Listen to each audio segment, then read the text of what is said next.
So, welcome back to Third Age Reforged, and more specifically, one of Horton's scenarios. And before we get going, in addition to the links to the ModDB and to the official Reforged Discord, I'm also going to be including the link to Horton's Discord, because that is traditionally where these scenarios get organised. And if you are interested in getting into Third Age, then I would recommend you join both, because it is the best place to join and organise games. And without being on the Discord, it can be a little bit of a lengthy procedure before getting into a game, but even so, I think that joining the Discords is probably the best way to go if you're interested in getting into some multiplayer. However, let's have a little look around this settlement, because of course usually Horton's scenarios tend to be a very large amount of orcs against a defensive position, and this is no different. It is a 4v2, I believe, and this map is called CAMELOT, so it doesn't look much like the CAMELOT castle from Arthurian legend, to be honest, but it is still, it's in sort of more closely, I know it's a vanilla sort of medieval 2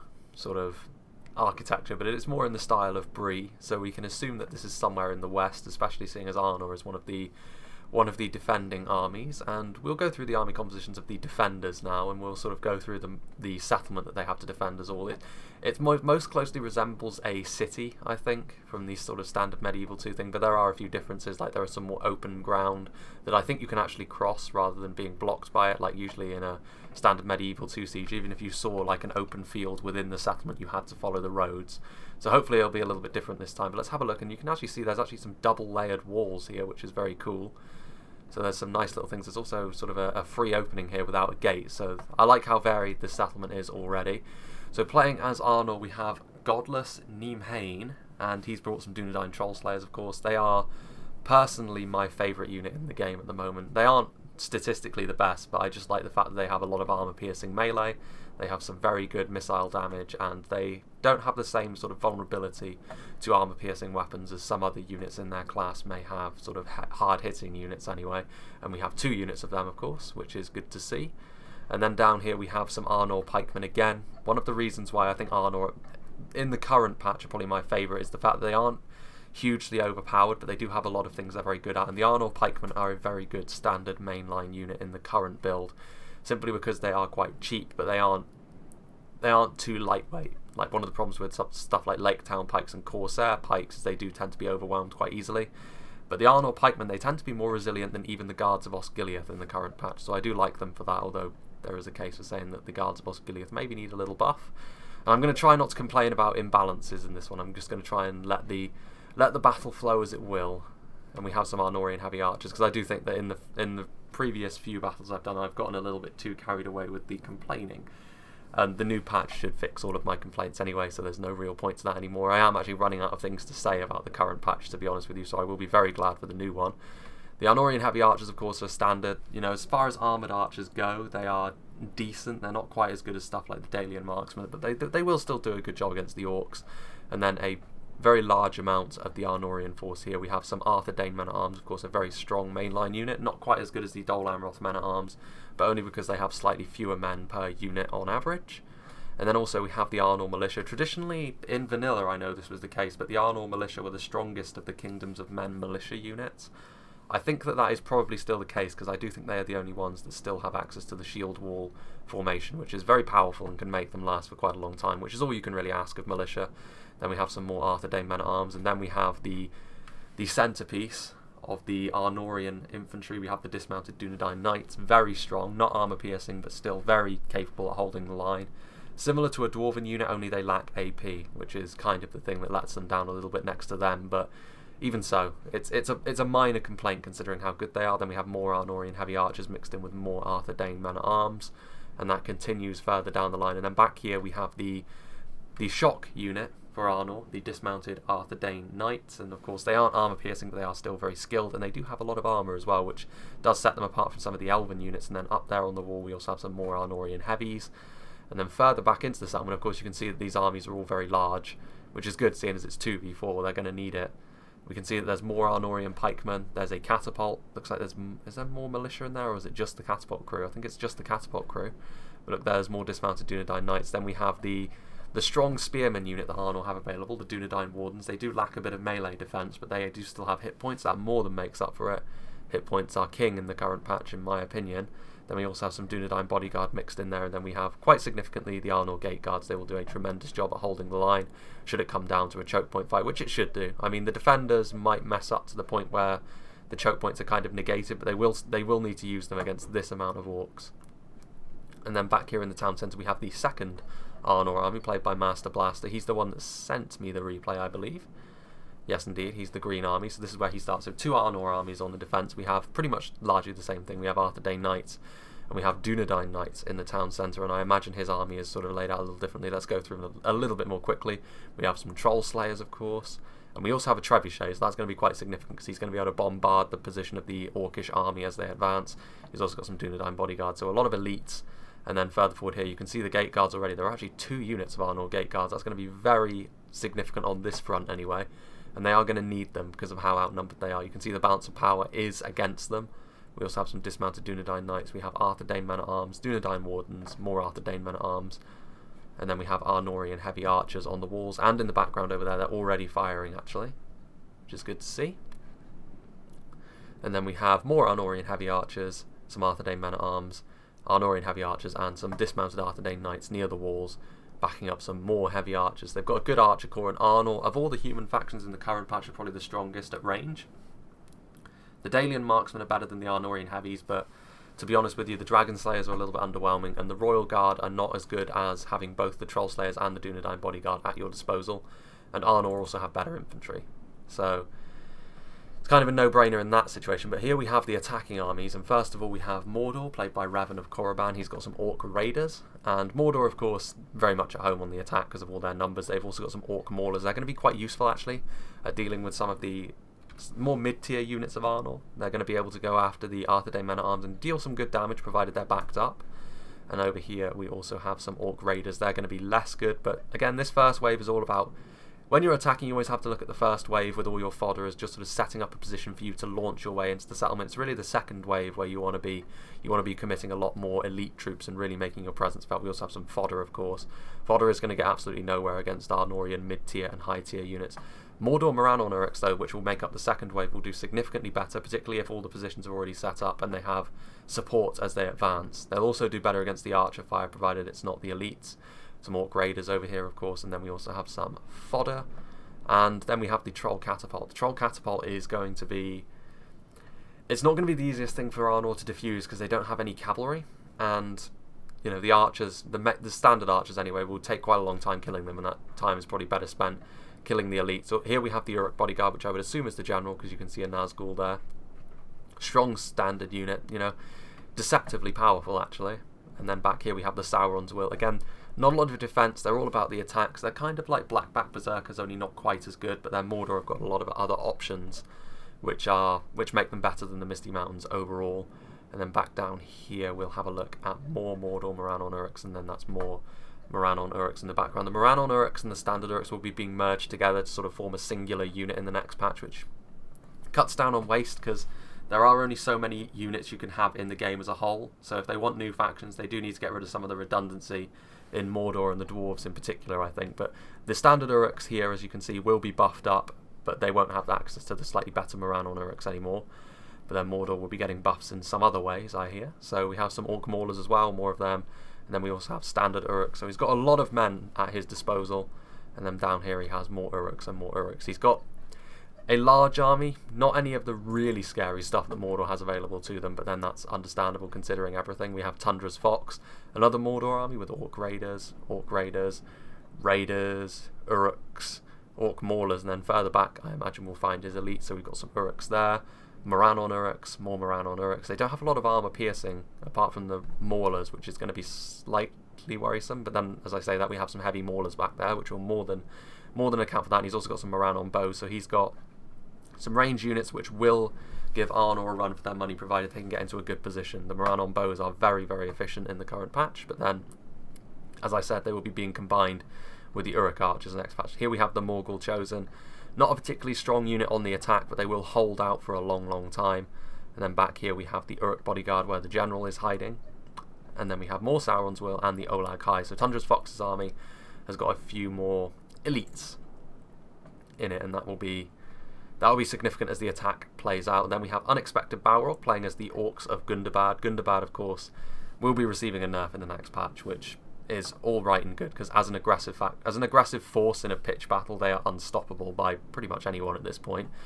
But in a situation like this, where it's a little bit more balanced, we will see how Gundabad's infantry does in a grind with Arnor, and we have the Black Orcs of the Mountains. They will be very useful at dealing with those armoured units. The Orc Marauders are also armour-piercing, but their attack values are very low, and their defence is even lower than standard Uruk, so they do pay for their armour-piercing by being even easier to kill. But in my opinion, against the Kingdoms of Men, that is definitely a trade that is worth it. We also have some Black Uruk Warband, and then getting back here, I imagine that Gundabad is where the majority of the strength for the attackers will lie. We have more Orc Marauders. We have, well, quite a few Marauders to be fair, but then also back here we have the elites. We have the Guardians of Khan Doom. They are going to be exceptionally strong at pushing their way in. 2 units of them as well. Then we have the Hammer Guard and the Gundabad Guard. The Hammer Guard will be excellent on the attack. The Gundabad Guard at securing a position in the settlement. Then we have the Scourge Raiders, which will be also very good at peeling away the armour that Arnor has, backing them up with the Black Urks, and also the Witch Realm Blackguard. So this is pretty much a standard Gundabad army. It's lacking the Rudau units, so it is a pretty good example of what a Gundabad army will look like after the patch, when Rudau become their own entity, and we also have some Trolls of Gundabad. But do bear in mind that the elite units that Gundabad have available to them, they will be losing their Rudau units, and some of their elites will probably also be toned down a little bit. I can't imagine that the Gundabad Guard will stay as effective as they are, and maybe the Guardians of Khan Doom will be toned down a little bit, but then we'll see. Maybe losing the Rudau units will be a buff, well, will be a nerf, as it were, that is strong enough for them. And then finally we have Dwayling playing as Isengard. He's got Uruk-hai infantry, and Isengard are kind of the opposite to Gundabad in a lot of ways. They have got their elite core is quite small. They'll always bring their Nazkai, which I'm sure we'll get to in a moment, but their standard main line is quite strong, including their pikemen. The pikemen being out front means they are quite vulnerable to arrows. You need to be careful with your pikes. They're going to be very useful as you get into the settlement. More infantry, some raiders pushing the rams, the Bane Guard getting in close actually, because you don't actually get to see the half-orcs all that much. They're a unit from Divide and Conquer, of course, and half-orc Bane Guard are the shock infantry variant, and the Spear Guard are the spear variant. They might look like trash units, but they actually aren't. They're actually quite effective provided they're used correctly. The Spear Guard in particular can hold out for quite a long time, and the Bane Guard can do quite a bit of damage. Then he has Reavers. Uruk-hai Archers are not going to do a huge amount of damage, to be honest with you, but it's more ranged pressure at least.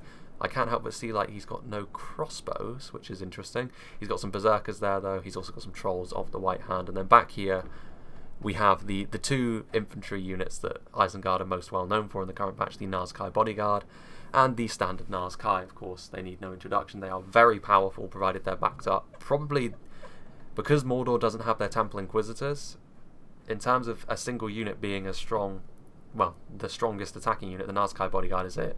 Even with the Witch Realm Blackguard, the Nazkai Bodyguard, provided they're backed up, are more effective than they are. So without further ado, my mouse is starting to die, I think, so that's rather unfortunate, but the settlement is actually rather bright, so that's nice. Usually this shader is a little overly dark, to be honest with you. But without further ado, let us commence. And you'll also notice that this battle does have a time limit, but this is okay because it is a smaller battle, and it does also incentivize the attackers to not mess around and get in there.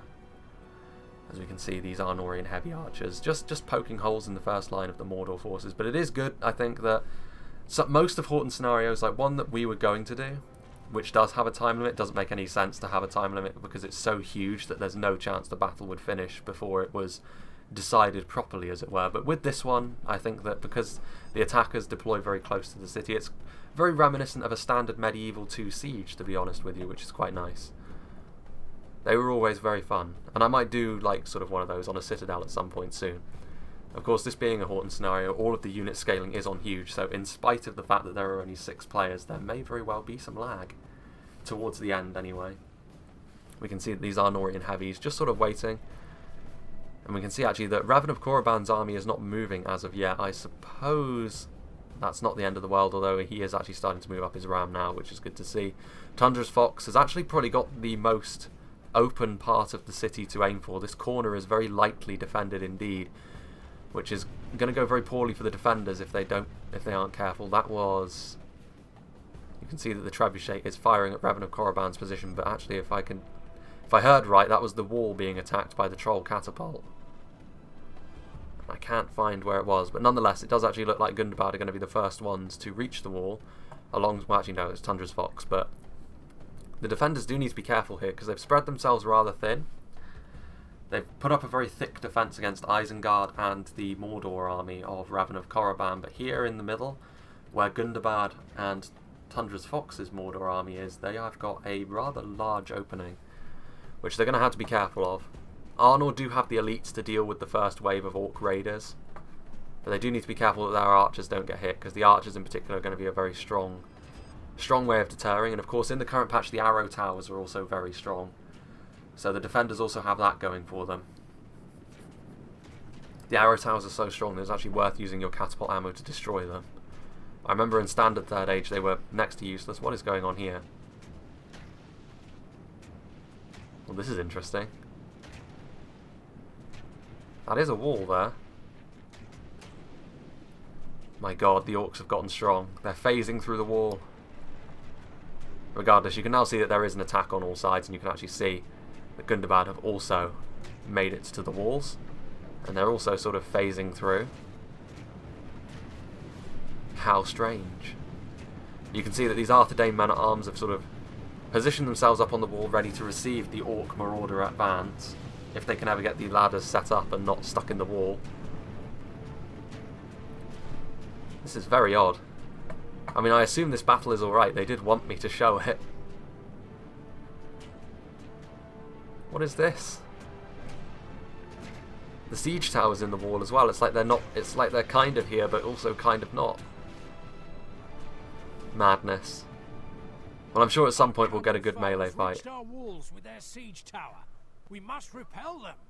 Have they? Looks like we might get some floating soldiers, because I think that the wall is... the pathfinding is dying on itself. Now look at this. I'm very confused at this. I really hope this siege doesn't turn out to be a terrible one again, because I've already done 2 really, really bad sieges and wasted my time on it. This isn't the most promising start, if I'm honest. Orc Raiders, I mean, they're technically in the settlement, but the rest of their unit isn't, and they've taken the ladders with them. These arrow towers are continuously firing as well. You can see that they are getting out onto the walls now. So these Orc Raiders, in a very odd fashion it must be admitted, are now engaging the dismounted Arthedain Knights, a fight they have no hope of winning, but at least now they have their siege tower set up, I guess? Oh my.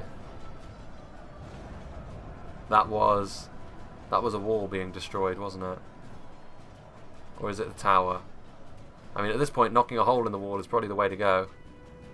You can actually see as well that the gate was actually opened by Arnor, and they sallied out with their Arnor militia.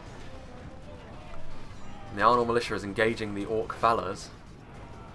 It's actually not the worst fight for the Arnor militia to be in, because they aren't armoured, and they will save their armoured units a little bit of damage from those Orc fellas.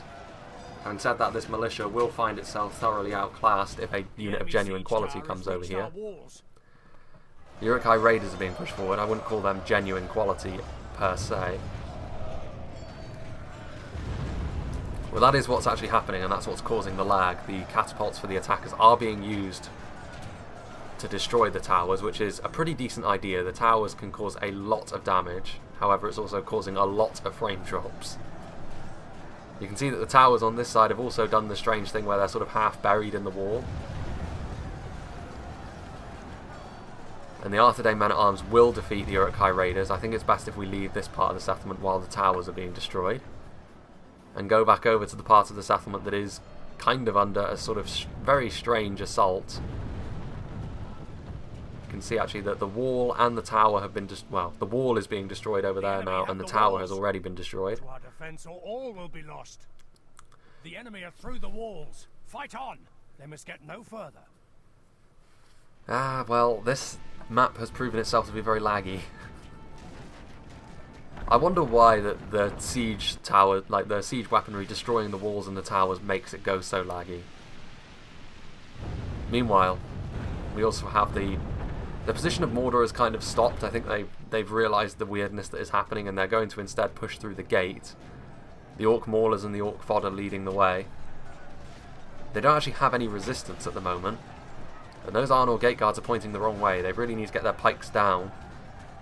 These pikemen are pointing the right way, but these ones are not. I find it hard to believe that you could miss this. I mean, they really need to turn around, because any damage done to them by low-tier Orc Maulers is a real tragedy. I really pray for the fact that they stop attacking the walls with siege towers soon. I hate this frame rate. The walls. Fight on. They must get no further. Bombardment phases suck. You're the orcs, just take the walls. You can see actually that I was wrong. This field is actually an impassable barrier, which is a real shame. Nonetheless, these Arnor gate guards are being attacked in the back. They need to turn around post-haste and deal with this large amount of Orc Maulers that is coming for them. These Arnorian heavy archers are firing into them, which does mean surely that Master Blaster has noticed the fact that his very elite pikemen, which he's going to be relying on, are under attack, and that he should turn them around and point their pikes towards the enemy. But alas, it doesn't seem like he feels like doing that. My commitment to not complaining lasted all of 5 minutes. You can see that these Orc Fodder and these Orc Raiders are being very deftly held back, however, by this unit of Dunedain Wardens. The Dunedain Wardens are a very effective spear unit. They don't rely on their armour either. Although in this situation, the fact they're not up against Maulers means that trait is kind of wasted. There's also these Arthedain men-at-arms ready to reinforce. Frames, please. Come back to me. Orc Raiders. This isn't as good as I was hoping, to be honest with you.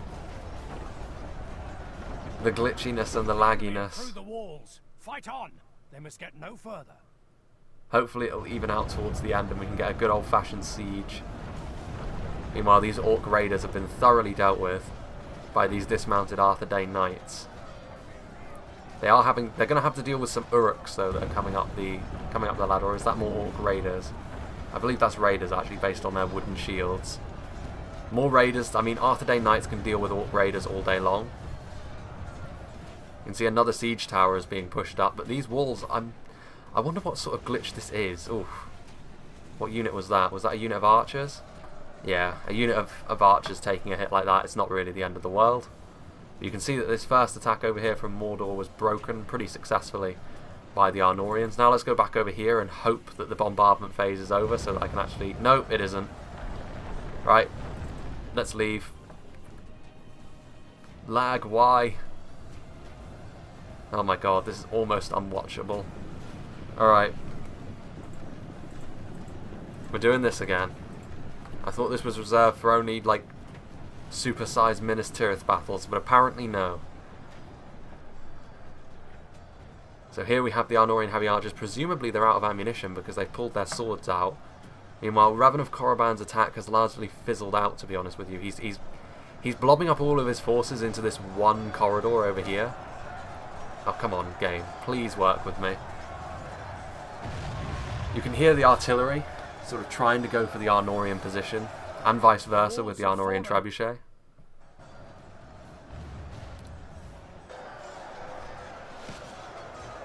But yeah, the Arthedain men-at-arms and the Dunedain Wardens will hold back this tide of orcs for some time, unless they try and push with their mass, but they're going to need the trolls to do that. So we'll see how that goes. Meanwhile, if we look down here, we can see that the Arnorian Heavy Archers, I nearly called them Arthedain Heavy Archers, which is not entirely inaccurate as of the next patch, are still firing. They still have a perfect firing line into those orcs that are coming forward, and that's the problem with blobbing up. You're really playing into the ranged advantages that Arnor have. And these Orc Raiders, they're still coming up onto the walls, but they're just sort of single file dying into these Arthedain Knights, and the attrition they're inflicting is not really worth it. And you can see that this gap over here that was opened up in the walls has not really led to anything. I think that the attackers are being far too passive, and being, well, not passive as such, but they're not. They've opened up all of these holes in the walls for no real purpose at this point. I mean, the Orcs of Gundabad seem to be blobbing up on this one breach, which has got Arthedain men-at-arms and Arthedain Knights guarding it, when they could just be going around. Like, that's the thing, the defenders only have so many avenues of attack they can cover. You need to take advantage of that, and over here we can see the Dunedain Troll Slayers from Godless Neemhain. Presumably they're out of ammunition because they've got their axes out. Again, Isengard are also over here. We can see that there's still a bombardment phase going on, it would seem. Again, there's no time for a bombardment phase. There's a time limit. There goes my frames. My poor, poor frames. You monsters. I definitely want the defenders to win. The Arnor pikemen are being pushed forward, and at this rate, honestly, the attackers might be in a bit of trouble. Defeat seems almost certain. They still do have the advantage, obviously, in terms of numbers, because, like, trying to come back from a 2-army down deficit, particularly when there's the elites that Isengard and Mordor and Gundabad all have brought to bear, they're always going to struggle. But the fact remains that, I mean, they could still pull it off, based on the time limit alone. Right, let's see. Oh my god. Why is it so laggy? Why? Why does this game hate me so much? This isn't even a massive scenario, it's just a custom siege map. Is it just poorly optimized? Well, I don't really need to ask that question with the siege towers phasing through the walls, but... ugh. Vile. Vile, vile, vile.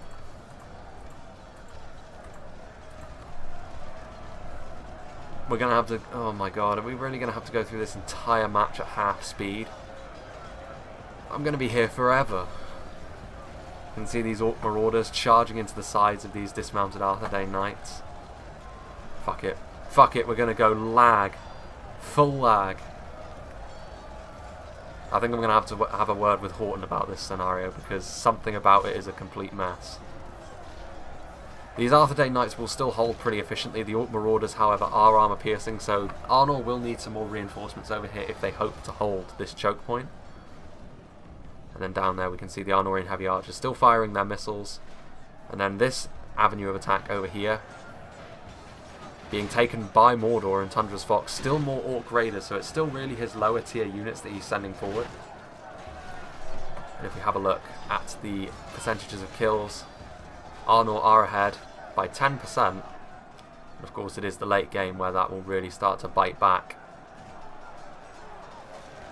And then we have the Orc Raiders over here, fighting alongside the dismounted Arthedain Knights. Well, fighting against the dismounted Arthedain Knights. The siege tower is naught but kindling. Oh, it's that one over here. Well, if we look over here, we can see the Arthedain Knights are fighting something. I think it's Orc Maulers, but there are scarcely any of them left. And if we look over here, this can't be helping the frames either. It's making it difficult for me to even move the camera. We can see that the Uruk Bodyguard, Raven of Korriban, this is not a tactic I would recommend ever. Blobbing up your entire army to try and go through one choke point, because you're really playing into the hands of the defenders if you do that. You can see that Arnor are trying to pour as much skirmish fire into this position as possible, doing as much damage as they can. There are Uruk Bodyguard here and everything, but you could just see the dismounted Dunedain Knights are here in this choke point. Defeat is a distinct possibility, but the amount of attritional casualties Mordor is going to take going through here. Fight on. They must get no further. Right, mercy, please, please no more sieging. Just attack, please.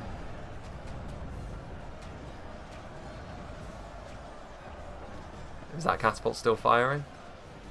Unexpected Balrog, you monster. Look at what you've done.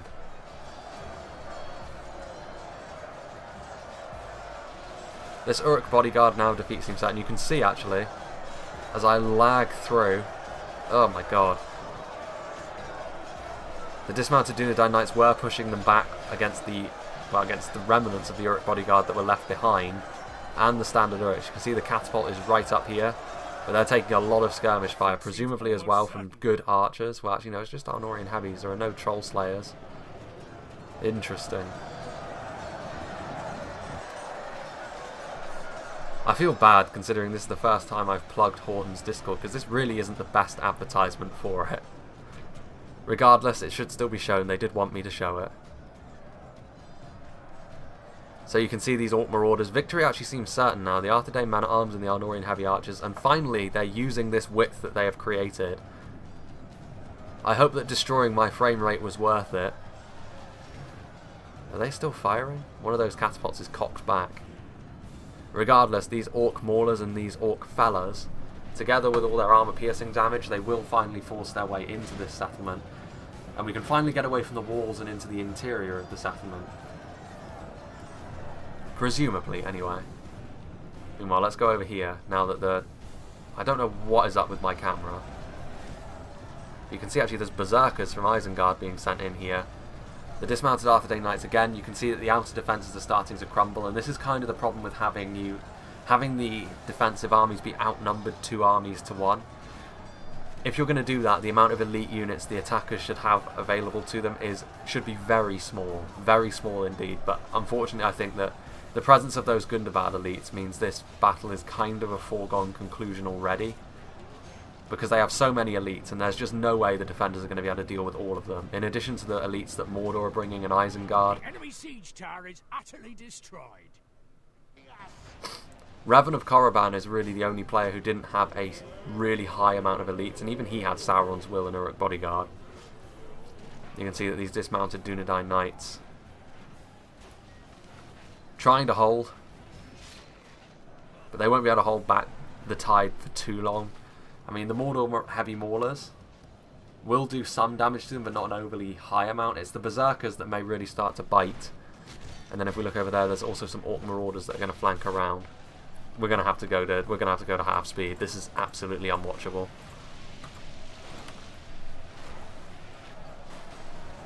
That's a little better. Thank Christ. We're going to be here for some time looking at this, though. So these Arnor pikemen have been forced back pretty successfully. They've now really got their backs to the walls.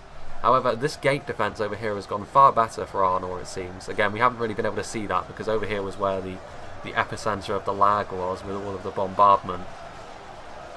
But the Uruk-hai Raiders' victory is almost a certainty, interestingly enough, and they must be fighting something that isn't particularly strong, because they've got the Dunedain Wardens right in their face, which should mean that this battle goes in Arnor's favour. And there are also Arthedain Knights over here. You actually see that the Uruk-hai are starting to really push forward, and this is probably why defeat seems certain. The Arnor pikemen, there aren't enough of them to hold back this amount of Uruk-hai pikemen, particularly not when there's shock infantry backing them up. So Isengard are going to be able to make some decent inroads in here. Eventually, anyway. Of course, it might be a moot point, because the defence is starting to fall apart along the walls. So as you can see here, the dismounted Dunedain Knights, in the face of all these berserkers and heavy maulers, they're going to take a lot of damage, and even the standard orc marauders with their AP. One of the attacking armies has lost half their men. I would assume that's Revan of Korriban. You can see these Uruk-hai archers moving into the settlement. Presumably they still have ammunition as well, but look at this. I mean, they really came forward in numbers over here, and they did that because they were able to flank around, whereas Revan of Korriban, his tactic of just going through one choke point almost exclusively has not worked out very well. He's done damage. You can see there are corpses of Arnorians over there. But destroying one of the troll catapults, getting a large amount of kills from the trebuchet. The trebuchet has got the ideal firing position. Are these actually firing? The Arnor gate guards are also ready to reinforce, so it's not all is not lost for the defenders. I mean, they might be able to completely defuse one of the attacking armies, the weakest of them. Here goes a trebuchet shot. He can scarcely miss. I think that was actually some friendly fire he got there. Well, not an overly high amount. And he got Moran on Uruk's and Sauron's Will in that, so definitely worth it. Then over here, these Arnorian heavy archers, they've got their swords out, so they're not going to be able to fire down, it would seem. But over here, Revan of Korriban is now attacking another choke point. But unfortunately for him, the combination of the Dunedain Troll Slayers and the Arnor Gate Guard will shut the door in his face. And his army is going to struggle to get anywhere at this point. But he might receive some aid from his allies. Oof, it might be far too late though. Look at that. I'm actually surprised that they're not wavering at this point. Actually, the Sauron's Will, I think they encourage nearby troops. So that might explain it. But you can see over here, again, you can't go across this grass, but I thought you could, but it's a shame that you can't. You can see that these Arnorian heavy archers are sort of holding back the tide, trying to prevent Revan of Korriban from being reinforced. And it is only lower tier orcs they're up against, so they will actually last quite a while in here. Longer than you would expect a skirmisher unit to last anyway. Meanwhile, if we look back over here, if the camera works with me, we can see that these Dunedain bodyguard, presumably they're out of ammunition because they're coming forward into melee to help out their dismounted Dunedain knights, and surprisingly, even against all of this armor-piercing damage, they've managed to tank through it so far, but they will need some backup. Unfortunately, the Dunedain bodyguard are the ideal form of backup, another elite infantry unit, which will do a lot of damage to these Mordor and Isengard units, even the Berserkers. Especially the Berserkers, now they've taken some attritional damage actually. We can see these Uruk-hai Raiders and these Half-Orc Bane Guard, or Spear Guard actually it is, have been introduced to the Dunedain Trollslayers and the Arthur Day Knights, bailing out their pikemen brethren. And you can actually see that these Arnorian heavy archers still have some ammunition, lower quality of course, but still going to do quite a bit of damage. And you actually see that God, or Goddess, have I been saying Godless Nimhain all this time? Goddess. I'm an idiot, I can't read. We can actually see that he's actually now pushing outwards, trying to get into the formation of these pikes, and that's not an entirely terrible idea. Most of the pikemen's effectiveness, after all, comes from the fact that they're able to get their pikes down and then poke to death.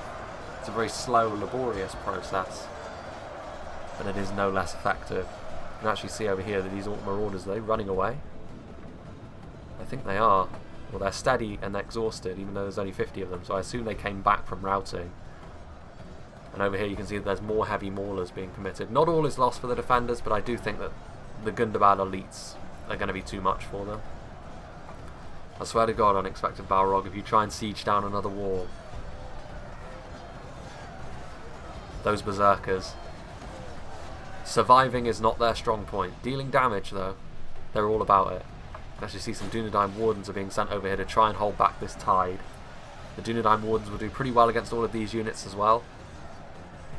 The armor piercing won't have too much of an effect on them. You can see there's also some Arnorian heavy archers firing into the sides of that. Well, actually no, they're not. They're firing over the building, unfortunately, into the Uruk-hai archers. No point in trying to do that. Just fire into the sides of the infantry. You're not going to stop the archers from attacking you. They're going to have the same amount of ammo whether or not you kill them. And over here you can see that Revan of Korriban's army has been gutted. He's got very little left. He's managed to do some significant damage to some of Master Blaster's elite units, but he is defeated nonetheless. There's actually a single Moran on Uruk in there, surrounded by Arnorians. I suppose the reason he's lasted this long is because he's technically surrounded by archers. Good tidings. The enemy general lies dead. And there goes Revan of Korriban's general, dead at the hands of Arnor Gate Guards. No shame in that. You can actually see that he's actually now pulling back. I think he's realised that his army is falling apart, and he's going to take some shots in the back from the towers as he retreats. I wouldn't go after him with the Arnor Gate Guards. If you're going to run him down with the Arthur Day Knights. It's what they live for. Meanwhile, if we look back over here, these Arnorian heavy archers, nope, they do still have some ammunition, and they have actually moved into a more advantageous firing position. Again though, not worth going after the Uruk-hai archers. Much more worth going after the infantry. The infantry is the threat to you at the moment. The Uruk-hai archers do pretty shocking damage, to be honest with you. As you can see, all of these orcs are going to be able to force their way through. It does look kind of goofy how they can't just sort of go around. But technically this is classed as like a building in Medieval 2. You can only go along the roads in a settlement like this. But that's been a problem with Medieval 2 since forever. Its entire existence has been made up of that. They have lost half their men. Isengard now sending forward some of their more elite units, the Uruk-hai infantry, coming forward to try and support what's left of their berserkers. And with this few dismounted Dunedain Knights, they will be able to force their way into the settlement. Those dismounted Dunedain Knights going flying. That'll never not look goofy. Actually, the Dunedain bodyguards still have their bows out. They need to start shooting pretty quickly, because they're taking some pretty severe skirmish fire themselves from the Uruk-hai archers. As you can see, it's looking very bad over here. Now that Isengard have committed more of their infantry forces, the outer defence is starting to crumble. You can see that the percentages are still in favour of the defenders, but that's not likely to last into the late game. Over here, the Uruk-hai pikemen and the Uruk-hai infantry, the classic Isengard combination, has managed to set themselves up fully, and the Arnorian defenders at the gates are not going to last too much longer, unfortunately. There's also some Orc Marauders coming into this fight, 50 of them. And back there we've got more Uruk-hai infantry. All of the elites are still being held in reserve for the attackers. And when it comes to attacking and taking the town centre, I don't see what the defenders can do. There's simply too many avenues of attack. Also this Uruk-hai infantry. There's still lag present even at half speed. There's got to be something wrong with how this map was made. Because my god, I don't get this much lag on like 8v8 sieges that are just set up normally. You can see these dismounted Dunedain knights trying their best, but they're not going to be able to get out of this one, unfortunately for them. The Uruk-hai are too many.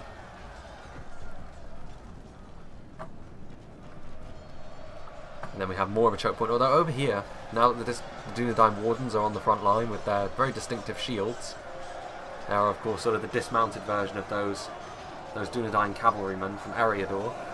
Defeat does seem certain because there's simply so many orcs, but they are holding.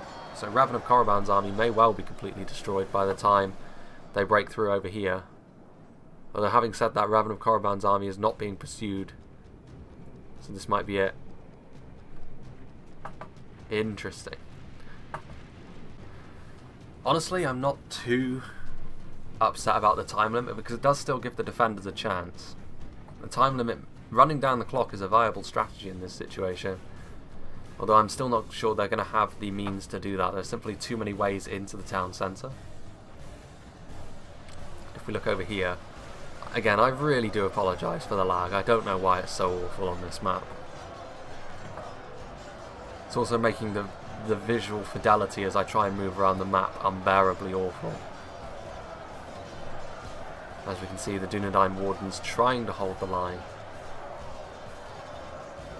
How long they can do this for is anyone's guess, though. Meanwhile, we can actually see that Isengard are going to break through these Dunedain Wardens. They're not actually going to be able to surround the position over here, mainly because they've already managed to break through over here, and you can see the Uruk-hai advancing forward in column formation of Uruk-hai. Actually, you know what? Why not? Everyone likes the Uruk-hai. Probably the most iconic army from the film trilogy. Arguably that's Rohan, but I think just the style of Isengard just sticks with you a little bit more. Rohan were really all about that cavalry charge. You can see these pikemen, they're kind of scattered all over the place. What's going on out here? Still trying to get through there. There's some Arnorian heavy archers ready to try and hold the line, but they won't get very far. Not against Uruk-hai pikemen, to be honest. You can see that there's holes in the buildings all over the place from where the catapult shots missed their marks. I'm actually surprised that he hasn't committed forward his Naz Kai at this point. It would be just the thing to really smash this defence to smithereens. It's not like they're low on elite units either. You can afford to be reckless when you've got the entire Gundabad line of OP. Well, they don't have their Rudar Berserkers actually, so maybe that's not entirely accurate.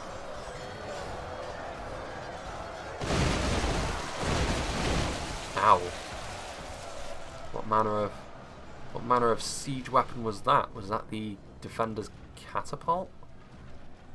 Well, the Dunedain Trollslayers and Bodyguard are doing their best to sort of fire into the Isengard line, but they don't really have the best attacking angle. We can see that these trebuchet crews, are they firing through the buildings, or are they just able to... Okay, let's park ourselves here for a moment.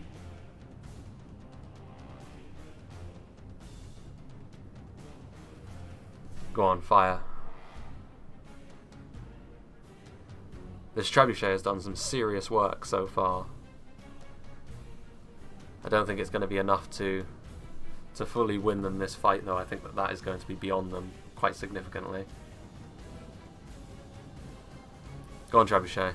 I know that I'm running at half speed, but you can do it. Here we go. Yeah, they are firing over the building. Oh, they're firing at the unit that's actually running away though, so they're not getting into the real meat of this attack. Interesting.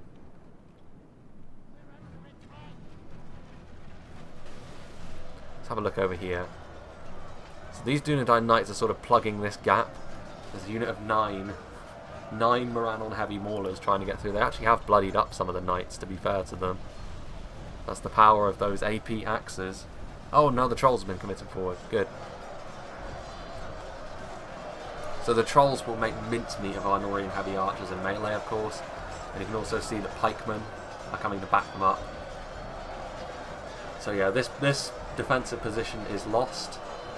These Arnorian heavy archers probably should have retreated, to be honest with you. They're going to need every man to defend the town centre, and they're just going to be butchered over here. They're not even really going to buy too much time. These archers up on this wall actually do have some ammunition. Still firing away. You can see where Isengard have attacked. The Arnorian defensive line is starting to really buckle. So this is going to be the end. I think I might... I was going to say I was going to make a bit of a cut, but... Okay, let's take I'm going to take my life into my hands. Well, it could be worse, I suppose. Alright, we're going to run at regular speed for a little while. It still looks like garbage when I'm moving around the map, but what can I do? Oh, hello. That was a narrow miss, another narrow miss. The sound effects for the trebuchet have gone missing. You can see those Arnorian heavy archers still firing. Still firing at the Uruk-hai archers. Not really worth it. The Uruk-hai archers are going to damage your men regardless. And you're much better off going for the infantry. These catapult crew? Going for the catapult would definitely be worth it if it still has ammunition. And indeed, the crew is dropping like flies. So it's good that he saw that. Meanwhile, what's going on over there? There's still stragglers. I heard that. I heard a crispy crunch from one of the artillery shots. Actually see there as well that the Dunedain troll slayers are firing away. Firing into this defensive position, and at this point the Dunedain wardens will hold. With the support of the trebuchet and the Dunedain troll slayers and the archers, they will hold. The trebuchet does need to land a hit though. Actually, the catapult is out of ammunition because they're using it as a battering ram to sort of try and force their way through the position.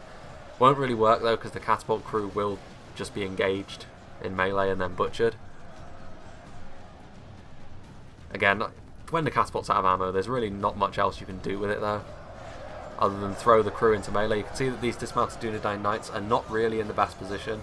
You can tell that they aren't in guard mode or shield wall when they do something like this. And unfortunately for them, this does mean that they're going to get their killing done a little more inefficiently than they otherwise would, which, honestly, the defenders can't really afford too much of that at the moment. Who knew that Camelot would be such a laggy land? You can see over here where the big blob of infantry is. I don't even have shadows on high quality. Orc fellas are still alive. That's impressive, considering they've been fighting Arthur-Dane Knights. Look at those pikes. Let's try and get in close. That crunchy lag. As long as I don't move, it's not unbearable. If the battle was only in one place, like Dol Guldur, we'd be in business. But alas, you can actually see there's Dunedain Knights coming in here. I mean, if they were going to reinforce this area, they probably should have done it a long time ago. At this point, Isengard have already forced their way in, and their pikes are already set up. And again, the Troll Slayers will do quite poorly up against the pikeman. The final Troll of the White Hand has fallen now, though. So who knows? Isengard might be sending forward their Nazkai soon. In fact, we can see the Nazkai running in just there. And the bodyguard trailing in shortly behind them. Mordor Morannon bows taking a bit of a hit there from the trebuchet. Again, they're actually packed together to the point where a direct hit from the trebuchet would be worth it. So I can see why they're attacking them. What was that? Oh, I see, the trebuchet shot hit the building. And the Arnorian catapult is now moving forward. They do need to make sure that it's protected. Those Black Uruks. And the Nazkai bodyguard. So Isengard is largely going to fully commit themselves here. But they will have done such huge damage to Goddess that I think they can say that it's definitely worth it. And Gundabad can just be the final nail in the coffin towards the end of the fight. I think that's maybe what the what they're hoping for. Although, to be honest with you, based on the time of the replay, we're about halfway through and the time limit is about halfway done. So the attackers do need to be a little bit more. I think that lengthy bombardment, believe me, I would love it if that lengthy bombardment was what cost them the game. Because if they just sort of attacked all out onto the walls, they would have won this pretty easily, I think, with the numbers and the elites that they had available to them. So these Witch Realm Scourge Raiders, getting into melee, untouched by skirmishers, that's exactly how they want to be used. With those that armor piercing, we can see actually the Nazkai bodyguard as we lag towards them are now in the settlement, and the Nazkai bodyguard are going to reinforce these Uruks that are fighting over here. And the Nazkai bodyguard will win against Dunedain Knights provided they're backed up. There are fewer of the Nazkai, but they individually are of higher quality. They are, after all, Uruk-hai that have been spawned by the One Ring. So they are naturally monsters in melee. They are the Isengard equivalent, really, of Nazgul. For those Dunedain Troll Slayers, it's going to be difficult. Isengard really needs to reinforce their Nazkai bodyguard with something else if they're going to win that fight. I mean, there are Moran-on Uruks, which would be ideal for that job, to be honest with you. And there's also these ranged units over here that could be shooting at the Dunedain Troll Slayers. Dunedain Troll Slayers don't do very well under ranged fire. They're not very heavily armoured, and they don't have shields. Meanwhile, if we look over here, the Dunedain Wardens have done a fantastic job of holding. But now we're sort of coming to the end of the sort of lower tier units like Orc Raiders and the Uruk-hai Archers in melee, getting into slightly better units like Black Uruks in the mountains. So they're likely to take a bit more damage as the battle wears on. And there's still more units to be sent forward. There's still Olag-hai. They're still using these siege towers. It's a little bit difficult to see when they are because they're sending in garbage units against Arthur Dane Knights and they're dying inside the siege towers. Meanwhile, if we look back over here, the Arnor pikemen and gate guards are holding down this area. But Raven of Korriban's army is battered to the point where I would say that you can probably just leave a single unit of Arnor pikemen to deal with them and then move the gate guards back to the town centre, because you're going to need to. You're going to need reinforcements in other areas. Could the defenders run out the clock? As a battle, this is actually very interesting. It's just a shame about the lag and the glitchiness of the map. Oh my word. You can see that they did actually receive some backup from Witch Realm Scourge Raiders, no less, so that is a very good choice. So I imagine the time limit is when the Rohirrim show up to save the day. Yeah, Witch Realm Scourge Raiders and Nazkai Bodyguard together, that is a lot of attacking power that is being brought to bear on these units. Still, the Troll Slayers would do individually quite well against both those units, but it's the Dunedain Knights that are really going to struggle against this particular tag team. Meanwhile, let's go and have a look over here. We can actually see that the Arnor Gate Guards from Goddess... Ugh, that lag. That lag is vile. I think on my 2-hour Minas Tirith battle it didn't get this bad. As I was moving around anyway. Well, actually, that's probably a lie. Probably did, to be honest. But I was willing to go half speed on that one. On this one, there's no excuse for the lag. It's not a huge battle by any means. Something about the way Horton builds his scenarios, man. There's something about it that just induces lag. You can see that the catapult of Arnor is under pretty serious skirmish fire. I haven't seen the catapult shoot either. And if this is the case, then this is a criminal waste of the defensive artillery. You should never send your catapult into full range of a decent bow unit. And as you can see, the Witch Realm Scourge Raiders, noticing the presence of the catapult, simply run away. Again, they need to hurry up and get some shots off on these pikemen to justify their existence at this point. There's only 9 of them remaining. Those Arnor Gate Guards are also there, and the Dunedain Knights. What is this catapult doing? No, this catapult's going to die. Yep, a total waste of the catapult. Oh, to think I said that I wasn't going to complain at the start of this match. And in the end, I have no choice. So Moran-on Uruk's going to reinforce these dismounted Dunedain Knights, really buckling the formation of those Uruk-hai pikemen. Then over here we can see some Arthur Dane men-at-arms from Master Blaster being sent over as reinforcements, in addition to Arnorian heavy archers, presumably that are out of ammunition, just to add a few more numbers to the assault. And then over there you can see the Arnor Gate Guards trying to squeeze in on this position here. And they will defeat these Witch Realm Scourge Raiders if they aren't backed up. The Arnor Gate Guards able to get their pikes down and in formation. But over here you can see the Nazkai Bodyguard. Victory is a distinct possibility. They've taken damage to the Dunedain Troll Slayers, and actually now the Dunedain Bodyguard is coming forward to try and reinforce. Let's get a closer look at this fight down here, shall we? Again, the Dunedain Bodyguard. In a previous life, they were the outrageously overpowered Dunedain Steel Bowmen. But now they are much more reasonable. Everything an elite archer should be. You can see the Nazkai have actually taken a fair amount of damage at this point. There are 20 of them left. Victory still seems certain though, because there are a lot of Witch Realm Scourge Raiders helping them. Interesting. So we have about 125,000 frames remaining. Or 130,000 frames remaining, I should say. I don't know if that's going to be enough for them to run out the clock, to be honest with you. At some point, the attackers are going to be able to just commit their elite units. And over here, you can see the Dunedain Wardens are being forced out of the way by the Black Uruks. Up here, we finally have an actual wall fight that I can see. The Moran-on Uruks going toe-to-toe with archers that are out of ammunition again. Tundra's Fox's Orcs are going to pretty easily wrap that fight up. That was a trebuchet shot again. So the trebuchet is still alive and kicking. See those Arthedain Knights with the Arnor Gate Guards. Those Arnor pikemen holding down the fort against what's left of Raven of Korriban's army, who's kind of stuck at this point. I'm not sure he knows how to handle the situation that he's finding himself in. Does the trebuchet still have actual ammunition, or is it just garbage ammo?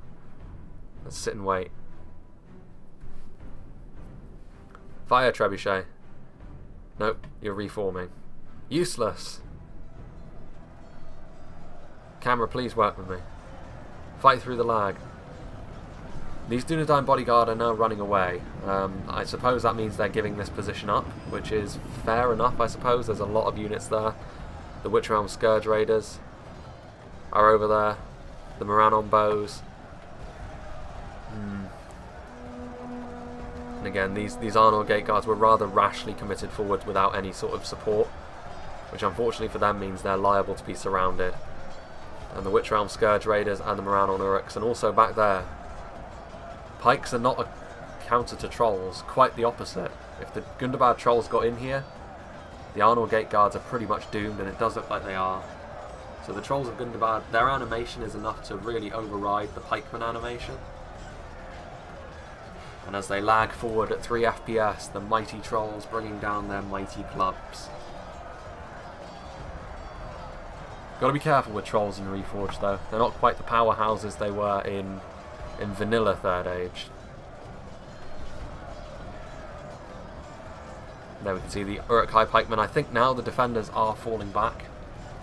As we sort of get closer towards the final 10,000 frames, you can see the Nazkai are in here now, which is certainly why the dismounted Dunedain Knights have really started to struggle. And then over there we can see Black Uruks, the mountains, fighting against all Dunedain Bodyguard.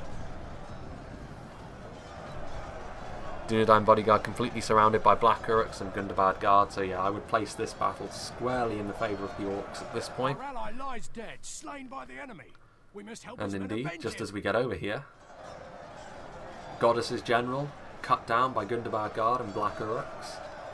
Again, doesn't really matter for the defenders. If they rout, they'll just go back to the town centre. But they will rout through attacking units, which will cause a lot of casualties. But yes, you can see the defenders now forming up around the town centre for their final stand. I don't think they're going to have enough. I think the time, running down the clock is really their only chance at this point, because of course they are losing now in terms of percentages. How long can these units hold out for? That is the real question. And over here you can see that these, is that an Olai-kai? It is, the Olai-kai were committed. Or at least one of them was. Where's the rest of them? Oh, they're over here. One of them's just trapped on the catapult. What are these lads doing? Are they going to try and hunt down the trebuchet? At this point it's not really worth it. The trebuchet's used up a lot of its ammunition, and the Olai-kai could be just the thing to break the line in the final stand. My personal favourite trolls. What's going on? I do like the interior of this settlement with all the roads and stuff. I can't imagine how laggy it must have been to play this live. if this is what the replay is like. These Arthedain men-at-arms and the Trebuchet crew. Ooh, the Trebuchet crew needs to be careful. They're going to get caught. Here comes the Olag High. It's so nice to have a nice frame rate away from the big blobs. Look at this bold move by Tundra's Fox. He is going to catch the Trebuchet crew. The Arthedain men-at-arms are going to be sent for, but the Arthedain men-at-arms won't do a great job at dealing with the trolls either. The Olag High are pretty heftily armoured, and the Arthedain men-at-arms have simple long swords which are not really designed to pierce armour. And while the Dunedain bodyguards do two-hand their long swords, they still aren't exactly the most AP unit you'll come across, but the Olag High are going a bit too deeply into the Arnorian position at this point. They find themselves too spread out. That was a little bit overzealous, to be honest with you, so yeah, the Olag High are going to die here. But now we are into the final 10,000 frames. I don't know if the defenders are going to be able to hold out long enough. It will be close. We'll see if they can run the clock down with sort of individual units. They have elite units back here. They've got Arnor gate guards. They can hold out for a long, long time. But it's going to be this corner that they're going to do their best to hold in. There is also still sort of the individual pockets of resistance around the outside. Moran on bows being sent forward. Do they have ammunition? Nope, they've got their blades out. Ah, the lag. Save me. Save me from this lag. The Arnor gate guards' defeat does seem certain, and they're wavering and exhausted. So they're going to break. Well, actually, no, they're just shaken. If they can hold for a decent amount of time out here, again, it's all about wasting precious seconds that the attackers could be using attacking the town centre. Again, these gate guards, they will just route back to the town centre as well, provided any of them can survive routing through all of these orcs. We shall see. And we can see that over here the orcs were finally victorious. The Nazkai bodyguard have presumably taken some pretty hefty casualties though. Here are the Morgul chosen. There go the yeah, there are the Nazkai bodyguard, 14 of them. There go the Olag High after their brief excursion. Moran on bows. Revan of Korriban's army is tellingly static. I wonder if he left. This is very reminiscent of the Helm's Deep siege, which I have made a video on. If you want to see a train wreck of a siege and how a game can completely fall apart, then I can show that. But just bear in mind that it's not going to be the highest quality thing in the world. These Moran on bows. There's still a troll in there. What a hero. There's actually some Bane Guard at the front here as well. And a single Raider. Wait a second. Those Moran on bows have ammunition. That is the situation that they're under. Come on, attackers. Be men. Attack. Don't just skirmish them down. No one likes a player that just skirmishes you down. I just don't think they have enough left. You can see over here as well, Sauron's will. It's a bit of a foregone conclusion at this point. And there's still about a quarter of the hourglass left, so yeah. This is going to be the attackers to take home, I fear. Even with how strong these gate guard are at holding the line. They don't have any Dunedain Knights remaining. Dunedain Knights would be good in this situation, and also the attackers are insistent on skirmishing down. I hate that so much. It's the smart thing to do, but it's definitely not the sporting thing to do. In this situation, you're obviously going to win. The time limit is counting down. Let the defenders have their last stand. Don't just skirmish them down. Let's fast forward through this nonsense. Tundra's Fox, you disappoint me.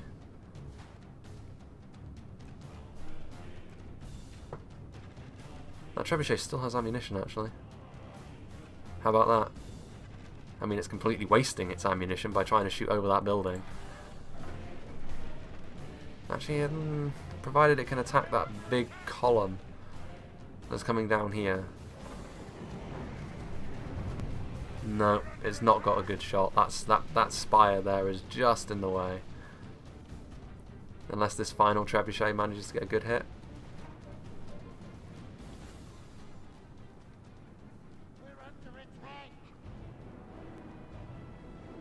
Go on, trebuchet. Any day now. I guess this one doesn't want to shoot. Oh well. Nope. It's not going to work. This ammunition is being largely wasted as well. Right, at some point the attackers will grab a hold of their balls and attack this pike line.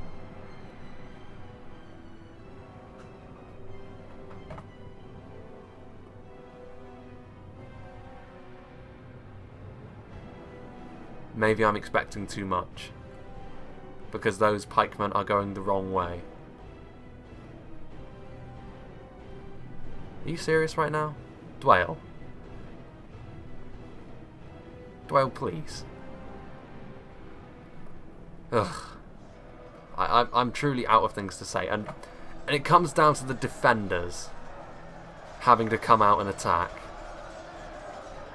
Good for the defenders. The enemy are badly bloodied.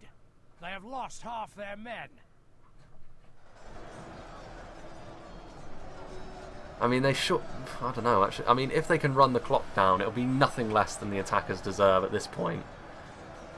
Trying to bombard the settlement and then trying to skirmish down the enemy when you've got such a high manpower advantage, honestly. The Arnor gate guards as well, I mean, they can hold for a long time. If it turns into a pike-to-pike battle, although unfortunately these Gundabad guard are going to be able to attack into the sides.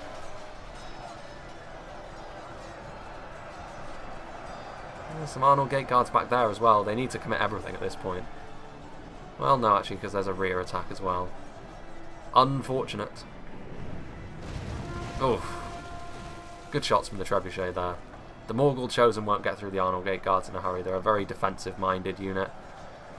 Unfortunately, these gate guards' defeat now seems certain because they're being attacked in the side, and unfortunately, because of this one unit of marauders here, they need to just push through at this point, the defenders, to reinforce this line. The trebuchet should also definitely be turning around and going for this attack over here.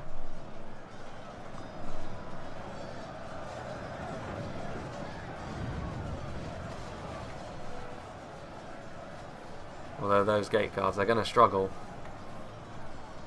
Well, this is it. Can they do it? I've never been very good at judging the time limits. Maybe they can. Maybe the Arnorians can pull off the impossible and hold the line long enough for presumably help to come in the context of this. Ooh, those trolls of the White Hand are coming forwards. The enemy general lies There goes the Isengard general at the hands of those gate guards that are holding the line in the face of those long odds. And the attackers would have been way better off attacking when the line was thick and, well, thin and long. I mean, they are sort of starting to punch through over here, admittedly. Defeat seems almost certain. But the gate guards were able, like, the forces, like, it's flip-flopping between being evenly matched and such. There's one troll that managed to punch its way through. These Arnorian heavy archers, they're really overcommitting over here, though. They need to reinforce this line over here because it's falling apart. The balance of forces is evenly matched, but they need to get more units in here. Hell, even the trebuchet crew at this point. To buy as much time as possible. But yes, if you want to know what is going to make me not like you as a player more than anything else, it's skirmishing down when being aggressive would be just as effective. Being aggressive and getting a nice scrap of an infantry fight is much more fun than just watching someone be shot to death. It's one of the reasons why my hatred for the Eldar Enway archers burns so brightly. You can see the Gundabad Guard, they're forcing their way through. The Arnor Gate Guard's defeat seems certain at this point. It's a matter of whether they can take the town centre though, because this is going to be it. I mean, clearly the lines and the dam is breaking. See these Arthedain Knights doing their best. This is it, truly the darkest hour. Of course, Mordor are another personal favourite of mine. And they get the job done. These Arnor Gate Guards' defeat seems certain for them as well now. So we've got 43,000 frames remaining. Not 43,000, 4,300 frames remaining. And I think unfortunately for the defenders, they just don't quite have enough to hold the line for as long as would be possible for victory to be theirs. Alas. The trebuchet crew, unbelievably, is still pushing the trebuchet, despite the fact there's trolls and Moran Uruks all around them. You can actually see that the line has kind of reformed over here. The Arthedain Knights and what's left of the Gate Guards has managed to sort of form a line up over here, preventing the Gundabad Guard and the Uruk-hai pikemen from joining the action in on the town centre. Defeat may seem certain, but they're holding the line valiantly.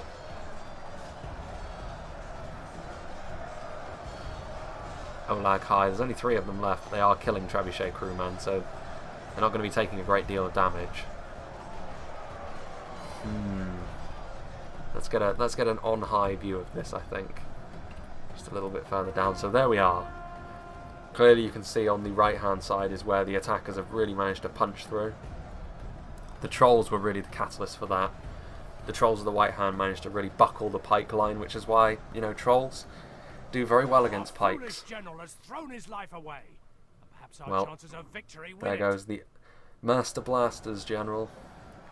And unfortunately this is going to be where the battle starts drawing to a close, I fear.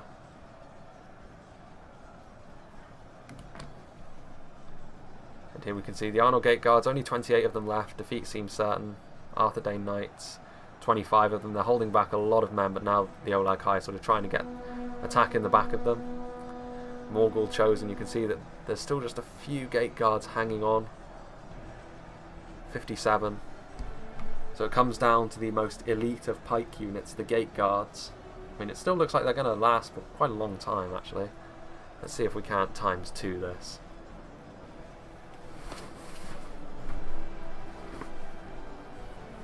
Camelot, the land of chivalry. Although this more closely resembles Bree, so I mean, calling the map Bree might not be the worst idea. Standard Medieval 2 sieges are traditionally a little bit more layered than the...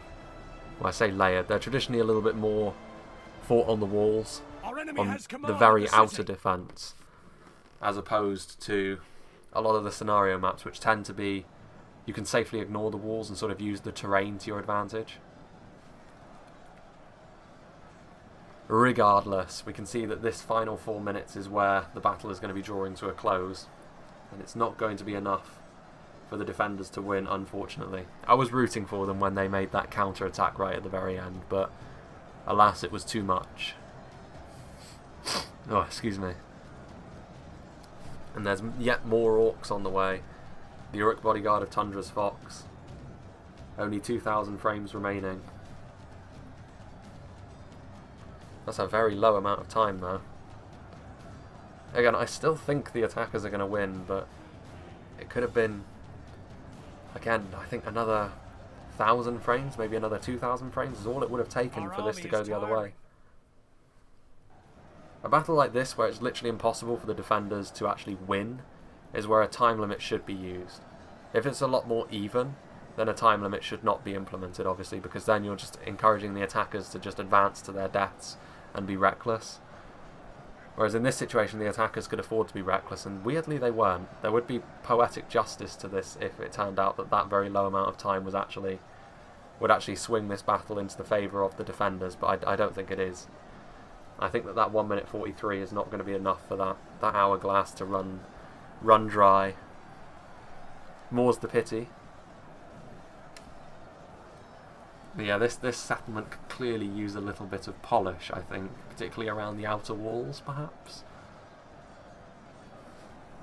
There's nothing that can be done about the lag that happens when a wall goes down, though. That's going to be the bane of my existence forevermore. For as long as I cover Third Age Reforged, that's going to be an issue, I think. But there's nothing that can be done about that. Themed maps usually get around that by having very few destructible walls, and finally the Gundabad elites have been committed. Where have they been all this time? It turns out they weren't even really necessary for this fight to be won. You know what? For the final stand, we'll get nice and close. Beware. Good lord. The chance for us to regain control of the city is almost gone. Yeah, I don't think you're going to be able to, Gate Guards. Fighting back to back. Made the Orcs pay, but not dearly enough. So this is going to be it. The end is nigh, the final 10 seconds. I think the Moran on Uruk model is going to be the upgraded Uruk model in the next patch. Our enemies And may there we have go. won this battle, but they've not won this war. Well, alas, the defenders were always going to struggle with that many elites. Nearly pulled it off though, nearly did. 7,100 kills I presume was from Master Blaster, 5,600 from Goddess. Master Blaster managing to kill a lot of Revan, of Korribans. I've played KOTOR so many times, so I should really know that. But as we can see here, a lot of kills on a lot of units. I mean, 516 on a unit of Arnorian heavy archers. That's a huge amount for a lower tier archer. 1,076 on the Trebuchet and 598 on some Arthedain Knights. So all of his men getting a lot of kills. All of his archers doing very, very well. The lowest amount of kills one of his units got was 87, I think, from those Arthedain Knights, presumably against an elite unit. The only one that wasn't in 3 figures for his army. So yeah, very impressive. Clearly the settlement could use some work. It probably wasn't the best sort of example of a Horton scenario, if you were, but still, if you're interested in getting involved in a lot of themed maps, a lot of large scenarios, you should definitely join his Discord. Regardless of your wanting to play battles on 3rd Age Reforged, you should definitely join the Reforged official Discord, because that is the best way to organise most battles. Horton scenarios generally happen once a week, whereas Reforged, you'll be able to organise a game 7 days a week. So yeah, I would definitely recommend that. And yeah, I hope you enjoyed this despite the lag and despite the weirdness, and I hope you'll join me for whatever is next.